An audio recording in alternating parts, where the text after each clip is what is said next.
wanted freedom, adjust the frames, got keys to kingdom, unlocking chains. Sober the podcast, open up your brains. Sober the podcast, let's get it, man. Yeah. Welcome back to another episode of Sober the Podcast with Bradley Saxon, Cliff Nobles, host, Cliff Nobles, Yeah. and CJ Carlton. That's Clifton to you. Yeah. Clifton Nobles, baby. Welcome back. We're so excited that you guys join us on this journey and what God's doing in the earth. And we're just very thankful that he's able to have dominion over these airwaves and that this is going to begin to change people's perspectives and attitudes about life. And, you know, I just wanted to start this episode off today with some scripture. What better way to start this podcast? Yeah. Because it's called Sober the Podcast. And I just know that, you know, in the beginning, I really didn't know who Jesus was. But now sitting here on this couch, I know that my sobriety lives through Jesus. And Amen. so we just hope and pray as we begin to talk and conversate today that you really have some hope and faith instilled in you and some things will begin to churn and turn. Because I know that Bradley's been sober 18 and a half years. Clifton's been sober 12, 13 years. Almost 12. Yeah, 12 years. And, you know, I've been sober a little over 6. But I also know that I didn't start with where some people out there are listening. I started broken, hopeless, and didn't know nothing. And so sitting on this couch, I just pray that we could have that mindset and that understanding that there's a lot of people out there that are Not where we are. They're not where we are, man. They're where we were. They're where we were.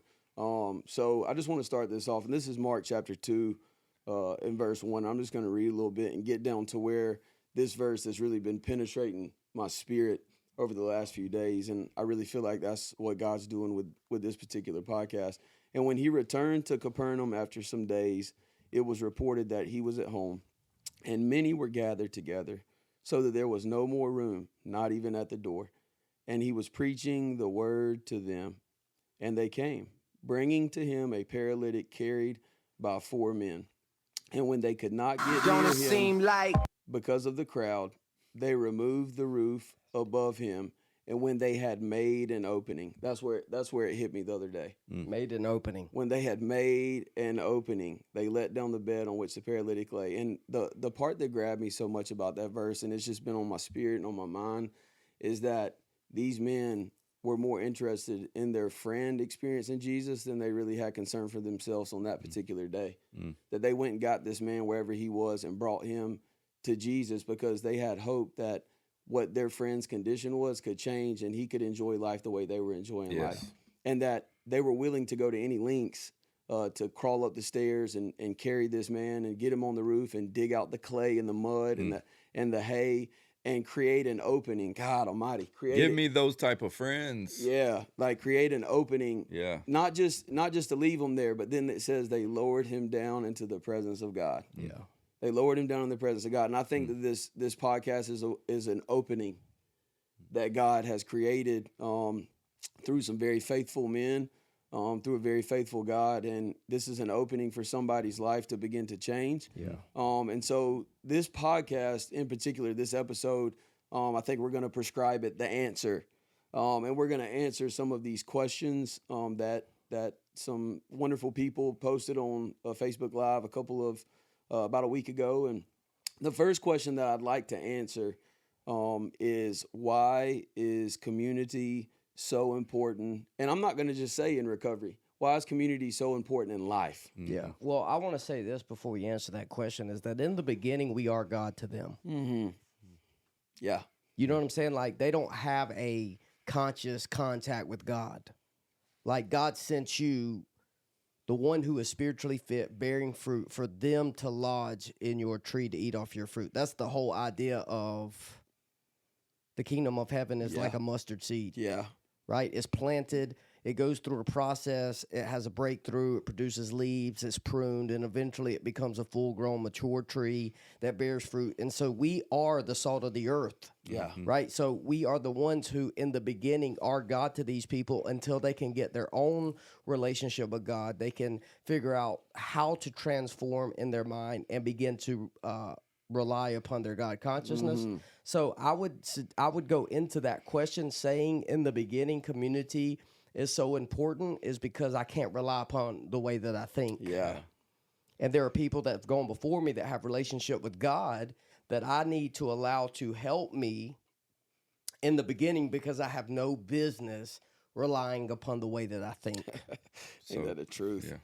Yeah. You know, and that question there is not only important for people into recovery, but it's also important for people that are living a spiritual life to know that I feel like your relationship with Jesus is equally as important as your fellowship with people going in the same direction Yeah. you're going. Yeah.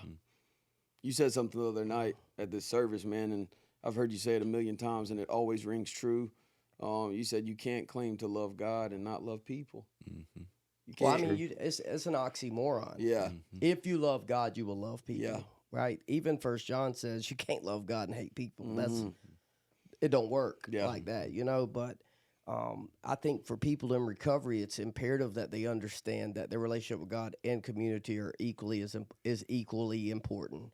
Like I think that God shows up through people, and God is the power, and that typically we see God horizontally, not vertically. Yeah. You know, and so a lot of times in the beginning, I needed to see God Yeah. through other people helping me in my journey of trying to turn hope into faith, faith into knowing, trusting. And so I do think as you get older, man, like you don't need the fellowship the way that you once did. Right. Like Like if you you're not don't wanna- depend upon it. Older in the Lord. Yeah. Yeah, older like in as sobriety, you get, yeah. So as you grow in grace, eventually you do start to learn how to navigate situations to where the first thing you do is go to God, not people. Yeah. You know, I also think, you know, practically speaking, one of the reasons that we need community is so that we can see our blind spots. That's a huge part. You of know, no needing. and by definition, you know, I always share this. By definition, if you're deceived, you don't know it, Yeah. because deception is to believe a lie Yeah. to be true. Yeah. And so the only way to really stay out of deception is to have people in my life that I trust that can see my blind spots. Yeah. Mm-hmm. And if I'm not part of community, and I also think it's important to be part of real authentic community that is equipped to help me. If I'm just around a bunch of knuckleheads, that's not being in a good community that's going to help. That's blind leading the blind. Yeah, and where they go, right in the ditch. You know, we all have a saying, you know, if you're the smartest person in the room, you're in the wrong room. Yeah. And if you're the most spiritual person in the room, you're in the wrong room. Yeah. So if I'm truly going to gain from community, I need to be around other people who are going in the same direction, who are equipped to help me get somewhere that I'm not. Yeah. And that's what, you know, that's so important, man, because, you know, we need people to tell us, bro, you're slipping right here. Yeah. You Well, I know? mean, you're not getting to where you're not if you do not cling to the people already there. It's Yeah. There so is true. no way So true. to get to the next level unless you're at a table with somebody already there. Yeah. And it reminds me of, you know, Peter. You know, sometimes we're in a position where we hear God and we say things and they're really good and God approves of it and he confirms that clearly. Yeah. And then in the next minute, we could be in an environment where we need to be quiet Yeah. and we need to listen. And too many times we take those situations where we're in an environment where we're speaking and are right into environments where we need to be still and quiet and listen to others. Yeah. And that's another important part of being part of community, is like having some folks in your life where you're quiet. Yeah. Mm. Practice you the technique listen. of listening. Yeah.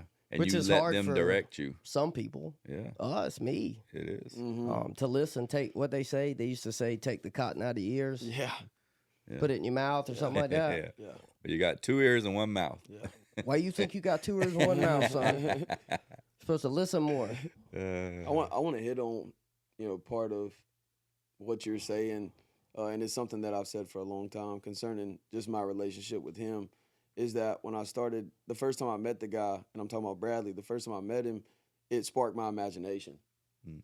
Right? Me too. Right. And Me I too. think our stories are similar in that we realized that, first of all, this guy has something that I want.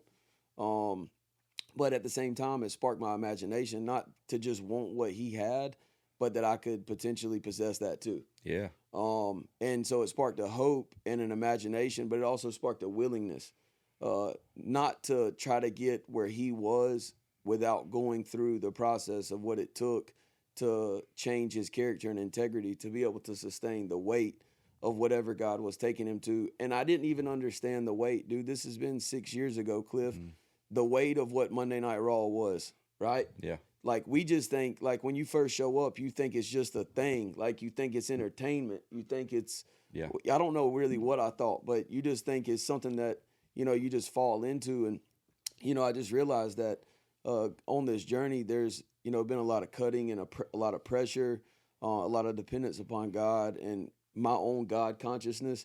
But in the beginning, I remember thinking, and this is the scripture God showed me, and he showed it to me very quickly before I probably really even understood it, was Ruth, right? Ruth was this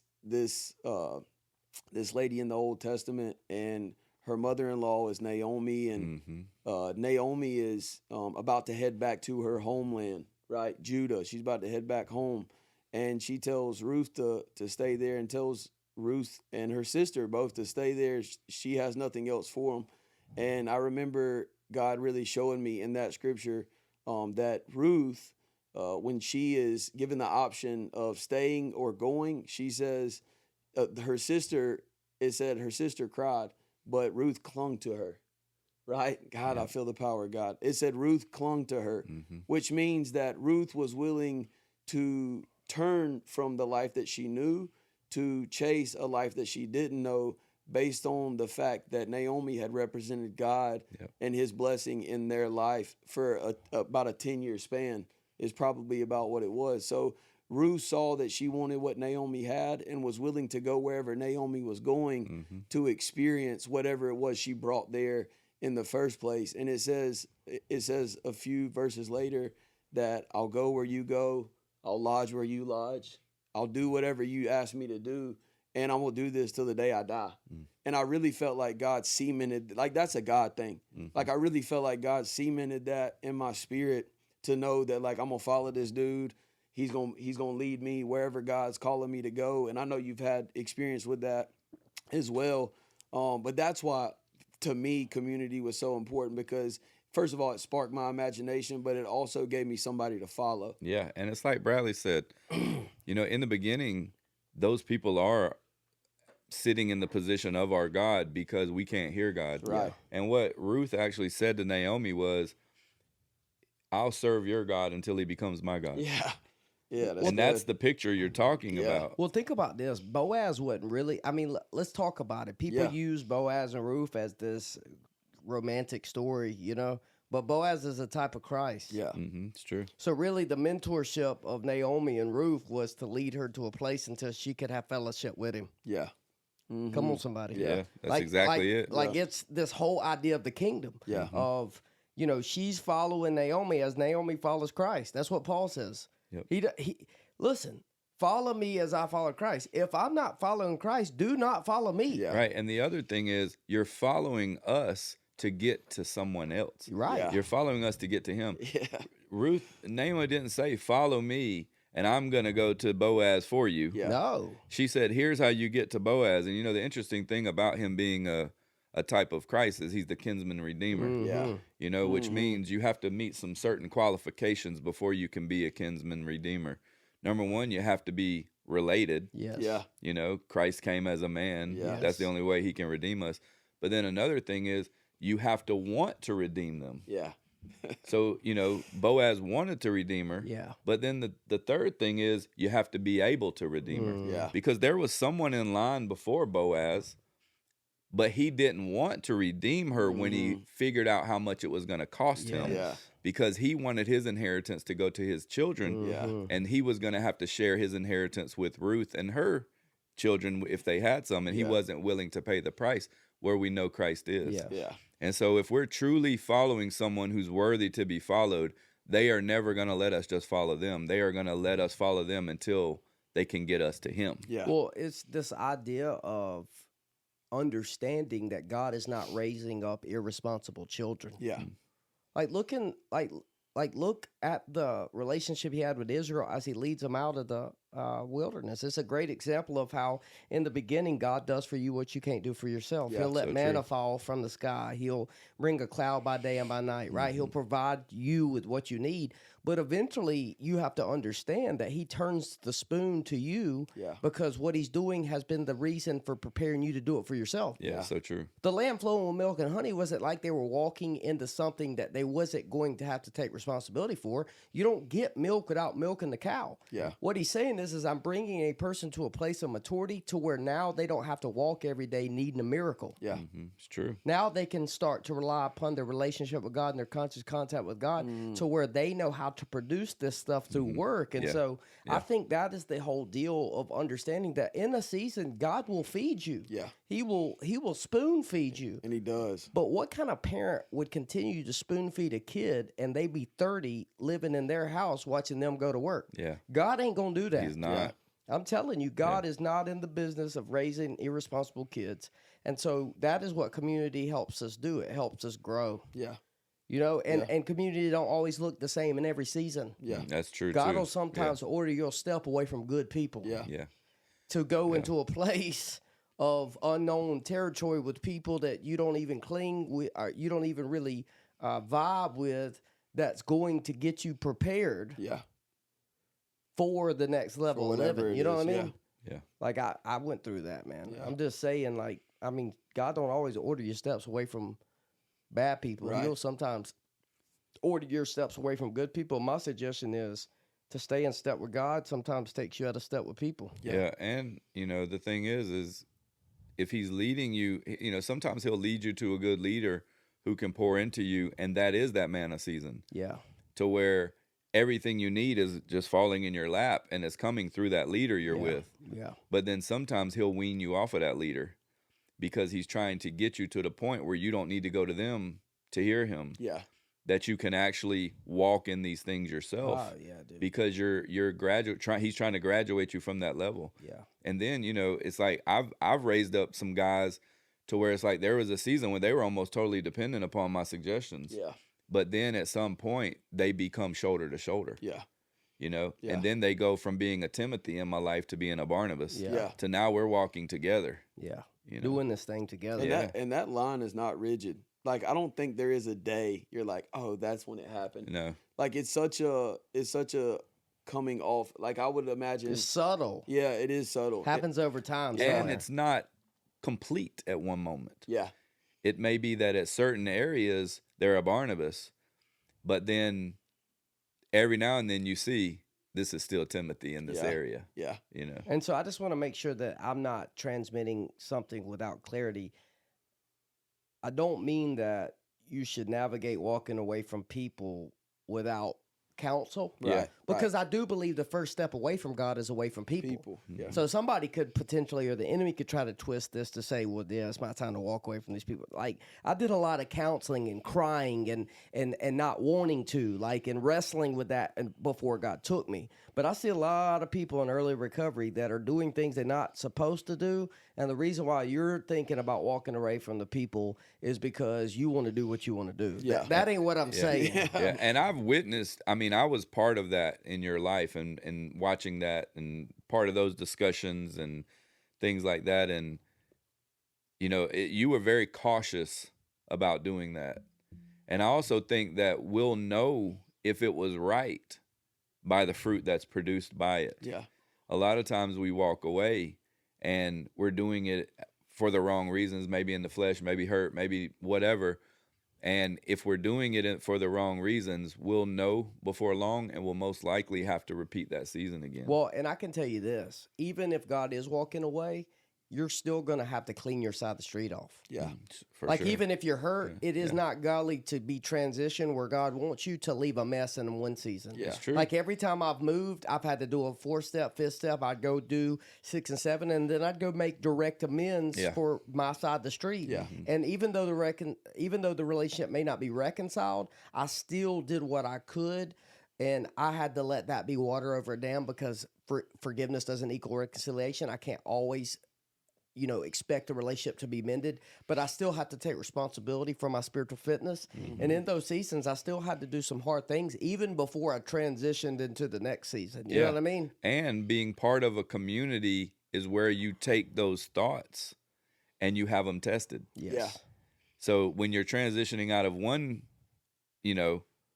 group or, voices or whatever, mentors, leader, whatever it is, when you're transitioning out, I don't think there's ever been a season where we were totally isolated, even though we were transitioning maybe from one community to the Never. next. True. And we never will be. So we were still in community. Yeah. Yeah. Yeah, we were. And, man, I think it's something you never outgrow. Like, Agreed. you know what I mean? Like, you'll always have to be surrounded by people headed in the same direction, people that believe the way you believe. And, I do think it's also the manifold wisdom of God. I think one of the way the world sees God's story being told is through a group of people. Through a group. And so that's why, the river, Raw, the Bridge Center, Captain, all that is special to us because it really is church. It's it's a group of people coming together under It the is authority church. of God. is. And It is church. It is church. You're right. it's actually pretty neat to be able to do it every day, you know? I mean, it almost looks a lot like the church that you hear in the first 2 chapters of the book of Acts. Yeah. You get to break bread every day. You get to sell your stuff. When the person don't have money to come, you get to sell your stuff and raise the money and make and take care of their needs. And so, it is church, man. And I'm thankful that God is bringing us just together in a way that I've never seen it, He is. He is. It's And, pretty neat. Well, I want to share an experience because I think a lot of people have this same experience, and I want to share the solution. Okay, so I'm gonna share the problem and how myself perverted my own view of what was going on, and then the solution to how I dealt with the problem. So me and my family started going to a church. Wonderful people, genuine, authentic. Heart of gold, bro. Like never felt any other type of way than that. And just through life, man, 3 months goes by, 4 months goes by, life situation happens, and we haven't been to church, right? Like just saying, like we haven't been to church. I don't know if anybody else out there, I don't know how holy you are, but there was just some months where we didn't go to church, and God just smacked me in my face, and He said, "CJ, I know that we're walking together, and you get to do ministry every day, but what about your family?" Right? What about your family? And so I had to take a look at it. Well, we started going to a different church. I just felt like that's where God was calling us to go. And we go there for a few weeks. And I just felt it on my spirit the whole time. Like you left that season and that place undone. You left that undone. And I could just feel it in my heart that I had to deal with it and take responsibility for my ignorance, right? And so I picked up the phone one day. I left work here, and this has only been a few weeks ago. And I picked up the phone and I called the pastor who had been nothing but good to me and my family. And I just told him, I just said, in my ignorance and in my fear of the acceptance of other people, this phone call has taken me a long time to make. And I just want you to know I was wrong, and I'm sorry if I left that situation undone or left you guys wondering why we aren't there anymore. Because that's not your responsibility to wonder why I'm not there. Right. It's my responsibility to tell you what God's doing in my life because y'all have helped me. Yeah.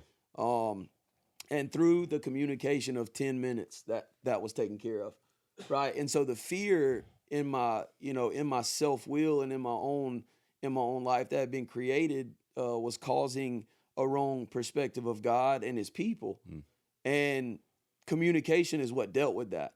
And so, I just want people out there to understand that communication, wise communication, picking up a phone, calling somebody that you think, something is not right with, can really mend a heart, and it can really mend 2 hearts. But it can also give you access to the next season of your life because you are not going to be able to live free in that season until that is properly dealt with. Yeah. I just really believe that. And so before we move to the next question, I just want to say this too. I think drug addicts need to be doing life with other people in recovery. Yes. Yeah, for sure. Like, I don't mean this in any wrong way, but I have seen people go straight recovery, no church, straight Oh, church, no man. recovery. And my suggestion for you is you need both. Yeah. Yeah, you know, we had a guy one time that actually his church contacted us and was like, you know, we've got this guy and he's connected to our church and can you help him? We were like, yeah, of course, you know, send him our way. He ended up coming through and graduates the program, goes into transition, and I don't know, maybe 6 weeks are in, I'm talking to him one day and I'm like, so who's your sponsor? Because we require all of our guys to have a sponsor within our network early in transition. And he was like, this guy at my church. And so I'm asking where his meetings, his outside meeting attendance is. Oh, I haven't been going to outside AA or NA meetings. I've been going to church. Right. And, you know, I said, you may not know this, but your church called us to help you because you were in your church and you were getting all the church stuff, but you were still using drugs. Mm-hmm. You know, and so I had to explain to him, we don't want you to separate from church, but we want you to understand what it is that got you sober Yeah. and don't abandon it. Yeah, Yeah. you can't abandon it, man. Like, it is equally as important, man. Like, and it is all the same thing. There's just perspective of people that you do life with, man, that get you. Yeah. And like, look, bro, like I can pull the cover over many people's eyes that have never had to do life with me. Yeah. But I can't do that with people in recovery, man. Yeah. From They can spot that BS from I a mile mean, away, yeah. bro. And Yeah, so, it's so I just, crazy. I think that it's just, you know, I think it's imperative for people in recovery to make sure that they keep a connection with recovery events, recovery people. I think that it is so important, man. And it's like you said, you know, at some point in your recovery journey, you should get to a place where you don't have to go to AA meetings to stay sober. Yeah. You should get to a point where you don't have to go to even church. But it during that time of wherever that moment is where you, or that time frame is where you start to transition, it's not that you abandon those things totally, it's that your need for them diminishes. And the reason you're going is to give back. Yeah.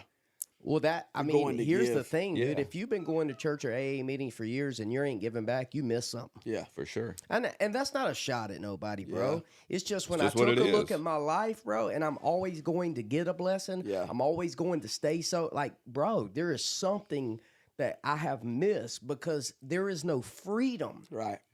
in being in bondage to something outside of me. Yeah. Yeah, and if I have to, just for me personally, if I have to go to meetings to stay sober, I'm gonna get drunk Oh, well, I mean, because I'm just trading one addiction for another. If I have to go to those meetings, that's not freedom to well, me. the problem is the meeting is people. Yeah. The big book says if you're sitting in meetings and I open in a big book, you are highly,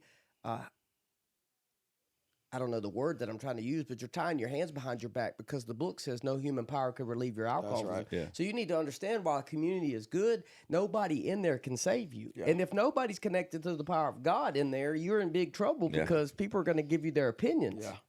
So And that's not an excuse not to go. That's right. It's that this is part of recovery. bro, I It's can't not tell you the how many whole part. meetings I made in the first 10 years. I bet I made more meetings than I mean, the first 5 months I went 3 meetings a day every day. Yeah. Mhm. And I loved it. Yeah. And it helped me. And it was a big part of my journey, man. But as God orders your steps, man, and he just takes you to new places, like things change. But I think in the beginning, building that foundation, a part of that is connection to people, For sure. Yeah. right? For sure. What we got, see? Well, You I got think- another one? Yeah, dude. There's so many good questions that folks ask, but here's the next one, and I know that Cliff, what you do and what God's called you to do down there in that vein, will speak directly to this question, but and let me summarize this: how the recovery community can empower those who aren't in recovery and have never been under chemical addiction. How families need recovery too. Those who love the addict during the struggle. how just because you're not addicted to a chemical compound doesn't mean you don't have an addiction, i.e., shopping addiction, food addiction, gambling addiction, toxic relationship addiction. So you guys speak on that. So let's break that up. Yeah, because that's a lot. That's a big question, and that even might flow into another podcast.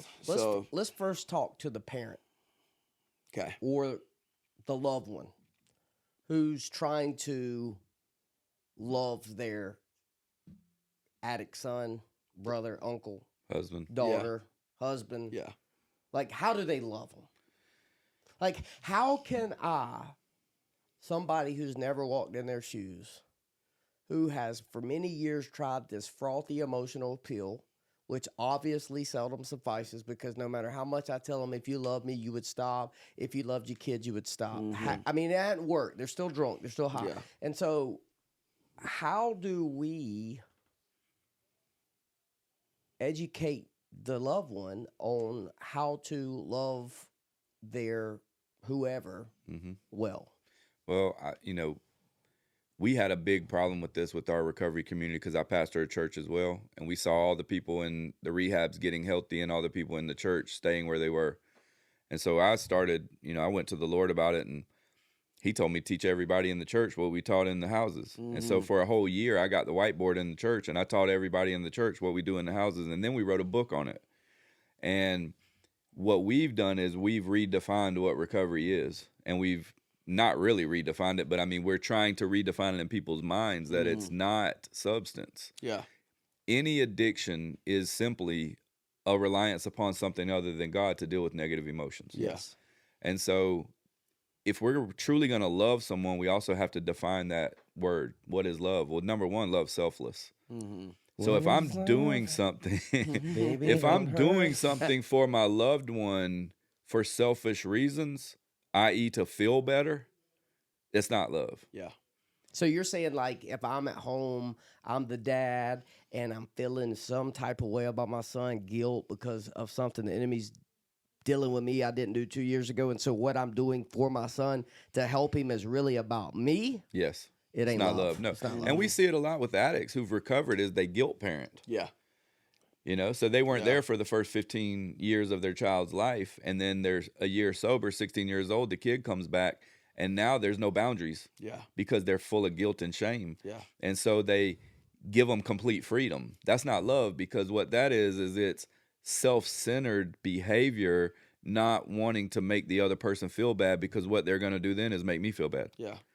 And so we have two people who are basically run off of emotion. And Needy. Now, yeah. And so what we have to do is, if we're going to actually help family members love properly, is we're going to have to teach the family member how to get the view off of the addict and get the view onto themselves. Yeah. And teach them what's driving them emotionally, how to handle it, how to become stable themselves emotionally. And then what we can do is, after that takes place, we can teach them how to deal with the addict. Yeah. But if they're not willing to look inward, you're not going to be able to help them. Yeah. They've got to look at themselves. Now, you can tell them what to do, and if they listen, it'll still work despite them.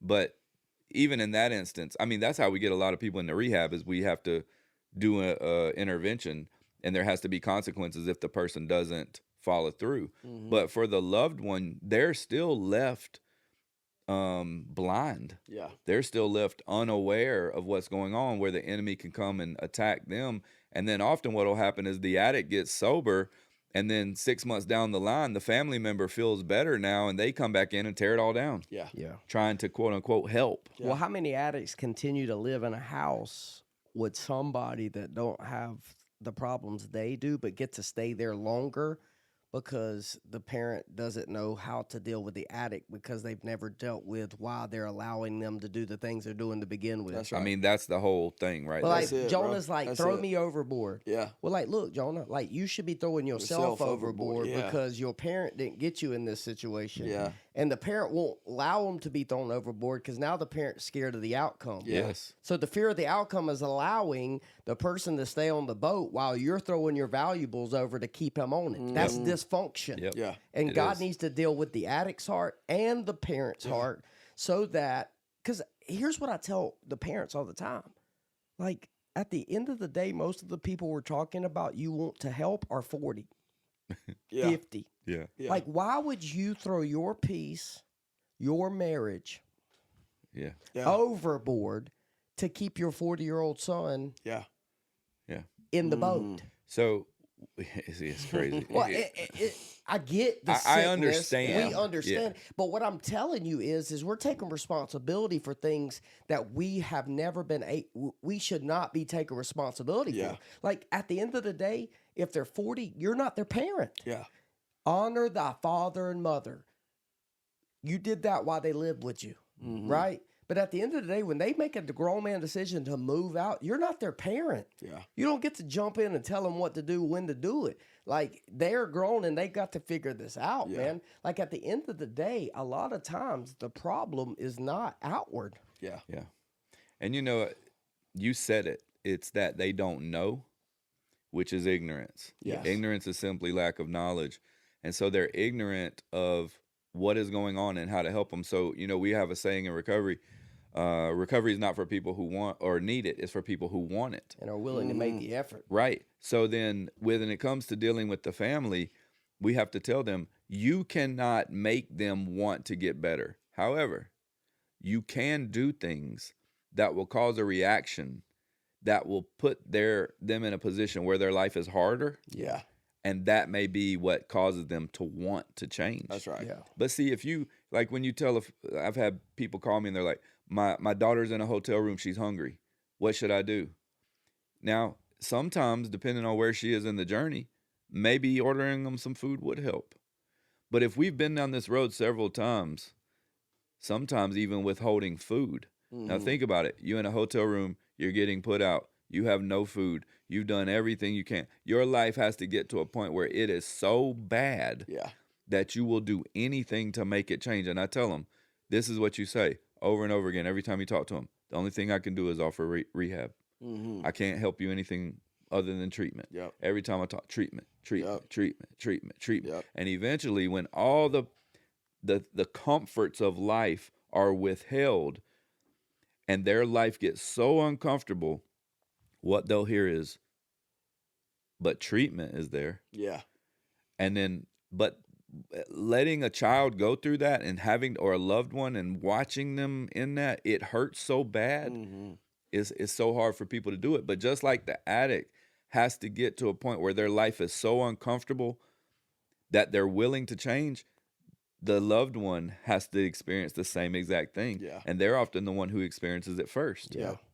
Yeah, that's good. And I'd like to also make a point to that, because a lot of times what we're talking about is people who do not have chemical dependency problems trying to help somebody who has a chemical dependency problem. Mm-hmm. And so what you'll notice is that when those lines start getting put into place, and they even do, because I've had these meetings with many parents sitting 2 offices over, Yeah. what to do, and I have to tell them what to do, and then they start to do what it is I've asked them to do. Here's what you got to understand is that the addict always has success through chemicals, right? They always have relief through chemicals. The parent that doesn't have a chemical dependency problem has no ability, they don't go smoke crack to feel better. So like they're feeling the weight of the negative emotions and the responsibility of what they feel like is somebody else's life, and they don't go drink liquor to make themselves feel better, right? And so taking that into account, because I have family. Like I have family who is in these situations. Like we're not speaking hypothetical here. Like Right. we all have family in these situations right now as we speak. Everybody on this couch. But we understand that the solution is within that person understanding that the greatest deception, listen to me, the greatest deception is you thinking you control other people's lives. Period. Like that's the greatest deception and waste of time that I think has ever walked the face of this earth, that I can control and manage what somebody else does Yeah. with their true. life, man. And Well, so, like, here's the truth, too. If you didn't cause it, why are you trying to fix it? yeah. Most But if people you do are think you- taking the guilt of thinking they caused it, so now they're taking the That's responsibility very true. that they got to fix it. That's but if very you would true. ever come to the reckless, I mean, and I did a video on this the other day. Like, I'm not saying that we haven't wrongly influenced people. Right. I'm sure there was a lot of people that do drugs that did drugs because I gave it to them. Yeah. But at the end of the day, the responsibility is the guy made the decision to do the drugs. Yeah. And so their decision is what's created their prison.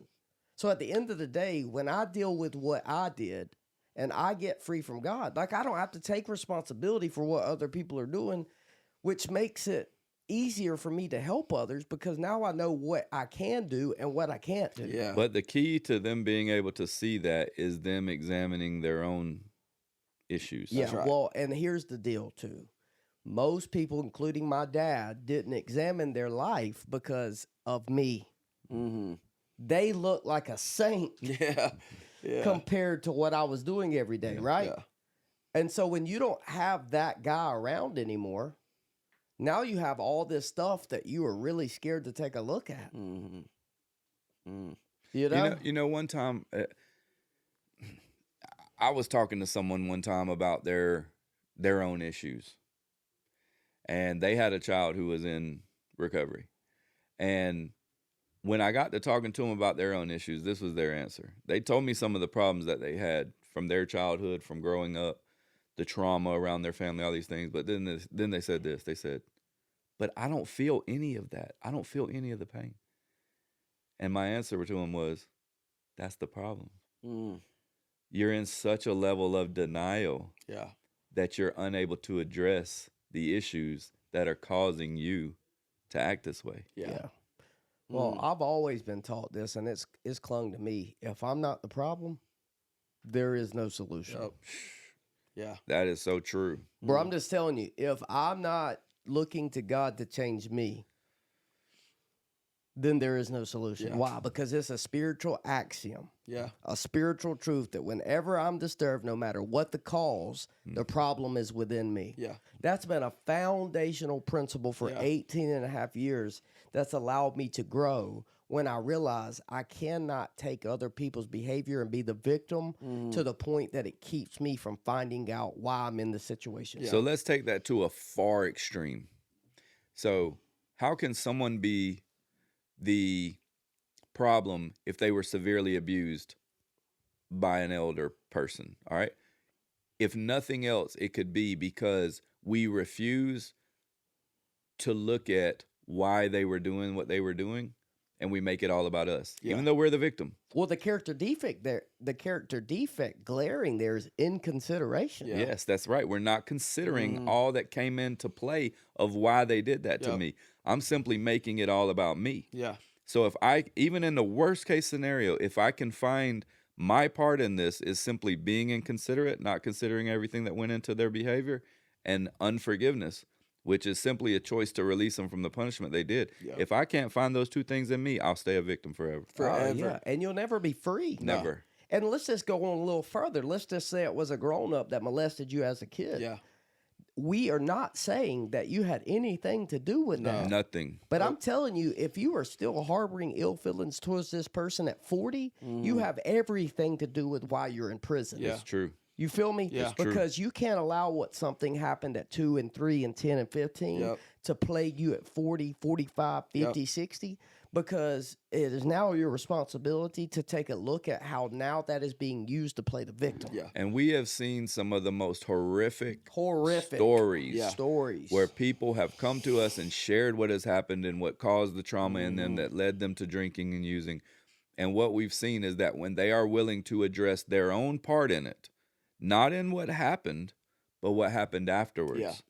that they, if they're willing to address that through the power of God, get those things dealt with, they're able to get free of it. Bro, Yeah. you know how And many they're people- able to forgive the person who did it because they see it from a different light and That's it's the not deal. about them. I've That's the seen deal. them try to play the victim, but for 30 years have used what they say is horrific against everybody into a manipulating way to where they got what they wanted. That's right. It's true. That's right. It's true. Come on, like it's this thing that they use, self-pity, to get what they want. Yeah. Yeah. And bro, it really does take a moment of clarity Yes. to be able to say, because dude, I remember having to swallow that kind of chunks of truth about myself. And I'm thankful for the grace and mercy of God in that moment for them to really let me see in my flesh how nasty Yeah.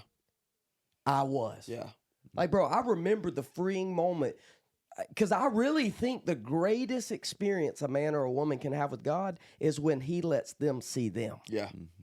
Like in the For moments sure, where the bro. light exposed my flesh, my self-will, and I was able to finally see it for what it was. That is some of the most freeing experiences You that know, I've ever had. It reminds me of a person who's, they come to our church and they never struggle with addiction, and they were raised in the church, and they came to me one time. This was early on in the river, and they said, "I've realized I wasn't a Christian. Mm. I grew up in church. Now, if you look at this person's life, there's nothing in their life that you can look at and say is evil. Right.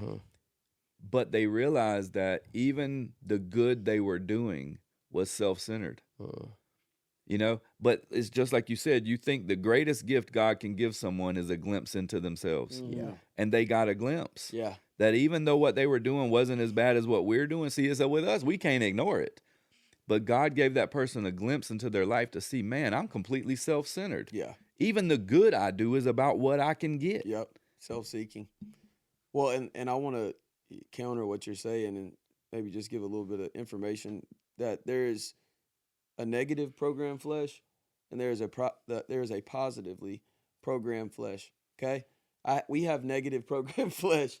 We drink, we use, we watch pornography, we objectify women. We do all the things that put us out in the open and we're exposed and everybody knows what we're doing. Right. But what if I told you it was just as sick or even more dangerous to be somebody that had a positively programmed flesh, which means you've gone to church every Sunday your whole life. You got baptized when you were 8.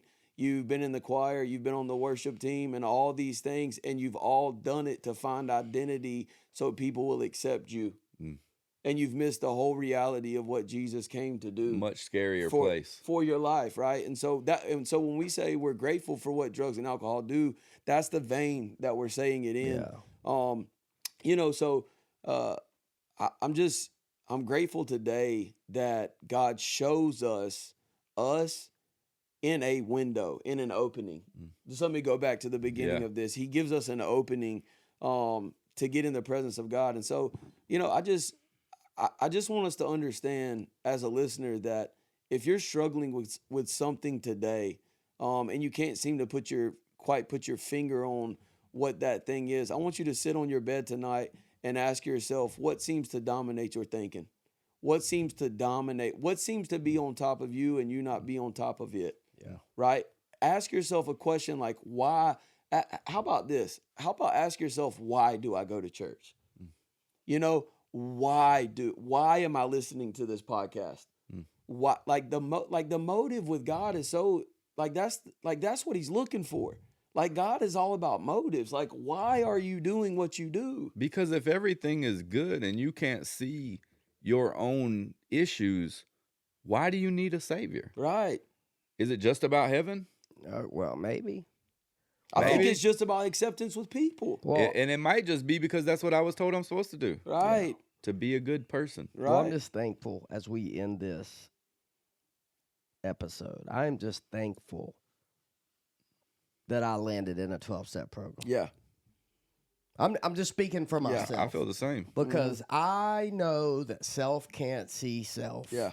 And a working knowledge of these 12 steps and people around me with that working knowledge that have helped me over and over again for me to see things I can't see has probably saved my life. Yeah. Yeah, no Because I'm doubt. that guy that if I don't have this working knowledge of the 12 steps, I'm that guy that is still going and acting as if I was God. Yeah. Yeah. Even with the outward expressions of Christianity or sobriety. Like, dude, I don't know, man. I'm just thankful. And we really hope that this has really added value to your life, answered some of your questions.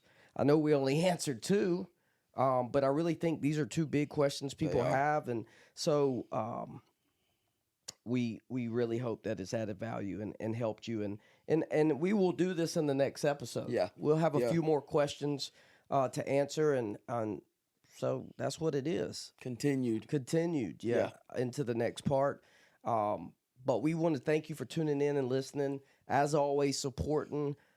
We really believe that the vision is for the people. And so you have really picked this up and ran with it. Mm-hmm. And so I believe you've made it what it is. And so our hope is that people are learning to mature in the faith, Yeah. dreaming again, Yeah. knowing that God has a purpose for your life, you know.